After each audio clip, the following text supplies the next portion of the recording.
अस्सलाम वालेकुम everyone, welcome to my channel Faiza Waseem. Statistics की एक और न्यू वीडियो में आप सभी लोगों को वेलकम करती हूँ। आज की इस वीडियो में हम क्या करेंगे, यहाँ पर हमें डेटा सेट प्रोवाइड किया गया है जिसमें डिफरेंट डेटा पॉइंट्स हैं। आज का हमारा जो टास्क है वो ये है कि हम इन डेटा पॉइंट्स को यूज़ करते हुए सबसे पहले फ्रीक्वेंसी डिस्ट्रीब्यूशन टेबल बनाएंगे। उसमें हम फ्रीक्वेंसीज़ की वैल्यूज़ कैलकुलेट करेंगे, बाउंड्रीज़ हाईलाइट करेंगे। उसके बाद फाइनली हम जो हमारे पास रिज़ल्ट आएगा फ्रीक्वेंसी डिस्ट्रीब्यूशन टेबल जो हम क्रिएट करेंगे उसके अकॉर्डिंगली हम एक हिस्टोग्राम भी बनाएंगे। ठीक है, वीडियो को स्टार्ट करते हैं और बात करते हैं। अच्छा, पिछली वीडियोस में हमने डिफरेंट कॉन्सेप्ट्स को तो देख लिया था, लाइक क्लास इंटरवल के कॉन्सेप्ट को हमने डिस्कस कर लिया था, फ्रीक्वेंसी को डिस्कस कर लिया था। आज की इस वीडियो में जो नई चीज़ है हमारे पास वो दो चीज़ें हैं, एक है बाउंड्रीज़ और एक है हिस्टोग्राम। हिस्टोग्राम क्या होता है? Histogram is basically the graphical representation of the statistics data. जो आपके पास आपका फ्रीक्वेंसी डिस्ट्रीब्यूशन टेबल में डेटा आता है उसके अकॉर्डिंगली आप एक ग्राफिकल रिप्रेजेंटेशन के थ्रू उसको दिखाते हैं, जो कि हिस्टोग्राम कहलाता है। बाउंड्रीज़ क्या होती हैं? बाउंड्रीज़ को भी डिस्कस कर। अच्छा, हिस्टोग्राम की एक और डेफिनेशन यहाँ पे, in histogram we make or we draw smallest rectangles. These rectangles present length of the class interval or area of the given data. Histogram में दो चीज़ें आप दिखा रहे होते हैं, रेक्टेंगल्स की फॉर्म में दिखाते हैं। वो दो चीज़ें आप कौन कौन सी दिखाते हैं? एक आपकी क्लास इंटरवल की लेंथ और दूसरी area of the given data. ठीक है, जो कि आपको डेटा मिलता है उसका एरिया आप दिखाते हैं और अपने क्लास इंटरवल की लेंथ दिखाते हैं। बाउंड्रीज़ क्या होती हैं? Boundaries is the mid value of the highest value of the first interval and the lowest value of the second interval. क्या मतलब? ये क्लास इंटरवल्स हैं। Boundaries is the mid value. Mid value होती है किसकी?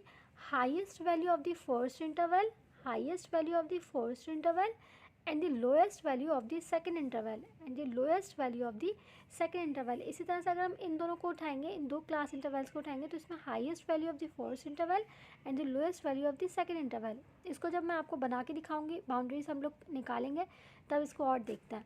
बात कर लेते हैं, स्टार्ट कर लेते हैं आज का प्रॉब्लम। ये हमें डिफरेंट डेटा पॉइंट्स गिवन है। फ्रीक्वेंसी डिस्ट्रीब्यूशन टेबल बनाने के लिए हमें सबसे पहले रेंज और साइज़ की ज़रूरत पड़ती है। रेंज कैसे कैलकुलेट करते हैं आप? रेंज आप ऐसे कैलकुलेट करते हैं कि जो आपको डेटा पॉइंट्स में सबसे ज़्यादा हाईएस्ट नंबर होता है उसमें से आप माइनस कर देते हैं लोएस्ट नंबर को। तो हाईएस्ट नंबर हमें 21 प्रोवाइड किया गया है यहाँ पर और सबसे लोएस्ट नंबर हमारे पास 1 है ये। ठीक है, तो हमने 21 माइनस 1 किया इज़ इक्वल्स टू 20, हमें रेंज मिल गई। अब हम क्लास इंटरवल का साइज़ कैलकुलेट करेंगे। साइज़ कैलकुलेट करने का फॉर्मूला होता है हमारे पास, हम रेंज की वैल्यू में से रेंज की वैल्यू को डिवाइड कर देते हैं 5 से। 20 रेंज आई थी हमारे पास, उसको हमने 5 से डिवाइड किया, आंसर मिला हमें 4। 4 का क्या मतलब है कि जो हम अपना फ्रीक्वेंसी डिस्ट्रीब्यूशन टेबल बनाएंगे उसमें हम जितने भी क्लास इंटरवल्स का डिफरेंस रखेंगे वो 4 का रखेंगे। मतलब कि 0 से 3 तक के दरमियान कितने नंबर्स आ रहे हैं हमारे पास? साइज़ डिफरेंस आ रहा है 4। इसी तरह से 4 से 7 का कितना आ रहा है? 4 के पास 4 के बाद 4, 5, 6, 7, तो ये हमारे पास 4 का डिफरेंस है। अच्छा, अब हमने क्या करना है, यहाँ पर आप देख सकते हैं, हमारे पास स्टार्ट हो रही है वैल्यूज़ 1 से लेकर 21 तक। तो हम यहाँ पर क्लास इंटरवल हमेशा 0 से स्टार्ट करते हैं। 0 से हम 4 का डिफरेंस रखेंगे। 0 से 3, 4 से 7, 8 से 11, 12 से 15, 16 से 19 और 20 से 21 तक की वैल्यूज़ थी, लेकिन फिर भी हमने 4 का डिफरेंस रखा है तो वो 23 तक पहुंचा है बस। अगर हमें इससे ज़्यादा भी वैल्यूज़ यहाँ पर प्रोवाइड की गई होती, लेट्स से फॉर एग्जांपल अगर हमें 30 तक की दी गई होती तो हम और ज़्यादा उसको और ज़्यादा इन क्लास इंटरवल्स को बनाते। अब बात करते हैं फ्रीक्वेंसीज़ की। फ्रीक्वेंसी 0 से 3 तक की फ्रीक्वेंसी आई है हमारे पास 8। कैसे? देखो, यहाँ पर आपको 0 से लेकर 3 तक की जितने भी नंबर्स बीच में आ रहे हैं उन सबको काउंट करना है। ठीक है, वो सब आप जब आप काउंट करेंगे तो वो हमारे पास आ रहे हैं 8 नंबर्स। इसी तरह से 4 से लेकर 7 तक के दरमियान के जितने भी नंबर्स यहाँ पर हैं उनको आपने काउंट कर लेना है और उनको जितने भी नंबर्स आ रहे हैं वो आपने यहाँ पर लिख देना है, कितनी बार आपके नंबर्स अकर हो रहा है। ये चीज़ें आ जाती हैं आपकी फ्रीक्वेंसीज़। अब बाउंड्रीज़ की तरफ आते हैं। बाउंड्रीज़ निकालने का प्रोसेस सिंपल है, मैंने आपको डेफिनेशन बताई थी। Boundaries is the mid value of the highest value of the first interval and the lowest value of the second interval. Simple सा फॉर्मूला बाउंड्रीज़ का ये है कि आप देखिए क्लास इंटरवल का जो आपको फर्स्ट वैल्यू दी गई है उसमें से आप -0.5 कर दें। 0 में से आप -0.5 करेंगे तो आपका कितना आंसर आएगा? 0.5। और इसमें आप प्लस कर दें 0.5। 3 में जब आप 0.5 प्लस करेंगे तो कितना हो जाएगा? 3.5। इसी तरह से 4 में से जब आप माइनस कर देंगे 0.5 तो 3.5। 7 में आप प्लस कर देंगे 0.5, 7.5। इसमें 0.5 माइनस करना है, इसमें 0.5 प्लस करना है, और इस तरह से आपकी बाउंड्रीज़ की रेंज आपको मिल जाएगी। हमारा फ्रीक्वेंसी डिस्ट्रीब्यूशन टेबल बन गया, क्लास इंटरवल भी हमें मिल गया, फ्रीक्वेंसीज भी मिल गई, बाउंड्रीज भी मिल गई। अब बनाते हैं हिस्टोग्राम। हिस्टोग्राम किस तरह से बनाएंगे? देखो, यहाँ पर हमने 0.5 से स्टार्ट किया है, ठीक है। ये हमारी बाउंड्रीज़ हैं। 0.5, 0, 3.5, 3.5, 3.5 के बाद 7.5, देन 11.5, देन 15.5, देन 19.5 और फाइनली 23.5, ठीक है।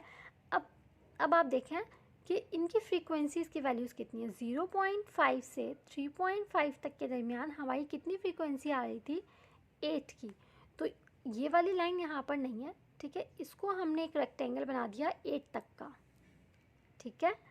इसकी 3.5 से लेकर 7.5 तक की कितनी फ्रीक्वेंसी आ रही थी? 9। तो 3.5 से लेकर 7.5 तक आप देख सकते हैं, इसको मैंने रेक्टेंगल बनाया है 9 तक। यहाँ पर 9 है, ये 9 तक का रेक्टेंगल बन गया। इसी तरह से 7.5 से लेके 11.5 तक की फ्रीक्वेंसी आई थी हमारे पास 11। तो 7.5 से लेके 11.5 तक की जो हमने फ्रीक्वेंसी बनाई है, यहाँ पे रेक्टेंगल बनाया है, ये बनाया हमने 11 तक का, ठीक है। उसके बाद आप देख सकते हैं 11.5 से 15.5 तक और 15.5 से 19.5 तक दोनों की फ्रीक्वेंसीज़ हमारे पास 7 आ रही थी। तो हमने इन दोनों को 7 तक की हाइट का रेक्टेंगल बना दिया। फाइनली वी हैव 19.5 से 23.5 तक की फ्रीक्वेंसी थी 2। तो हमने यहाँ पर 19.5 से 23.5 तक की फ्रीक्वेंसी बनाई है 2 तक की। तो ये जो हमारे सामने एक पिक्चर, ग्राफिकल पिक्चर हमारे सामने आ रही है, इस क्या है? ये हमारा हिस्टोग्राम। इसको हम नाम देते हैं हिस्टोग्राम का। हिस्टोग्राम में हमारे पास दो चीज़ें शो हो रही हैं, एक हमारी क्लास बाउंड्रीज शो हो रही हैं, दूसरी हमारी फ्रीक्वेंसीज़ की वैल्यूज़ शो हो रही हैं। हिस्टोग्राम को आप इस तरह से डिफाइन करेंगे, इन हिस्टोग्राम वी मेक और वी ड्रॉ स्मॉलेस्ट रेक्टेंगल्स। यहाँ पर हमने रेक्टेंगल्स बनाए हैं, ठीक है। These rectangles represents the length of the class interval and the area of the given interval. I hope this problem is clear to all of you. Video से related अपना feedback share कीजिएगा। कोई Curie, कोई question हो तो आप मुझसे consult कर सकते हैं। कंसल्टेशन के लिए इन्फॉर्मेशन आपको डिस्क्रिप्शन बॉक्स में मिल जाएगी। इंशाल्लाह हम नेक्स्ट वीडियो में नेक्स्ट प्रॉब्लम के साथ मिलेंगे। और इस प्रॉब्लम में आपको कोई क्यूरी, कोई डिफ़िकल्टी हो तो वो आप मुझसे पूछ सकते हैं। आई होप दिस क्लियर हो गया होगा आपको। जो भी प्रॉब्लम हो वो आप मुझसे कमेंट बॉक्स में डिस्कस कर लीजिएगा। इंशाल्लाह हम नेक्स्ट वीडियो में मिलेंगे। अपना ख्याल रखिएगा, मुझे दुआओं में याद रखिएगा। अल्लाह हाफ़िज़।